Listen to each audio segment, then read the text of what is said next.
সকাল 9:30 থেকে কলকাতার ডিজাস্টার ম্যানেজমেন্টের যারা কর্মী তারা এই খালেই কিন্তু পানির তলায় তার দেয়াংশ প্লাস্টিকে মোড়া অবস্থায় আছে কি না সেটা খতিয়ে দেখছিলেন, তল্লাশি অভিযান চালালেন এবং মাছ ধরার যে জাল 2 প্রকার জাল দিয়ে কিন্তু তল্লাশি চালায়, কিন্তু কোনো কিছু পর্যন্ত এখনো পর্যন্ত উঠে আসেনি।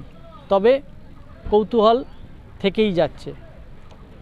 কিছুক্ষণ আগে কিছু হাড়গোড় বোঝাই একটা প্লাস্টিক উদ্ধার হয়, যদিও সেটা মানুষের নয়, জীবজন্তুর হবে, এটাই প্রাথমিক তদন্তের ধারণা। এছাড়া একটি ট্রলি, পুরনো ট্রলি ব্যাগ উদ্ধার হয়।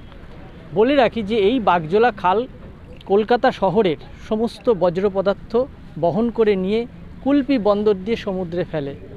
স্বাভাবিকভাবেই দিনভর সারা দিন এরকম ময়লা বোঝাই প্লাস্টিক বা ব্যাগ বস্তা এখান থেকে ভেসে যায়, মরা জীবজন্তুরও দেহ ভাসিয়ে দেয় এই খালে। স্বাভাবিকভাবেই যে এই যে বহমান যে পানির স্রোত রয়েছে সে তাতে তার দেহাংশ এখানে আটকে থাকবে কি না সেটা কিন্তু প্রশ্নচিহ্ন দেখা দিয়েছে। তবুও সিআইডি এবং কলকাতা ডিজাস্টার ম্যানেজমেন্টের কর্মীরা সকাল থেকে এখানে নামে, স্থানীয় মানুষও কিন্তু এখানে তল্লাশি করেন, কিন্তু এখনও পর্যন্ত বেলা গড়িয়ে গেলেও কিছু উদ্ধার হয়নি।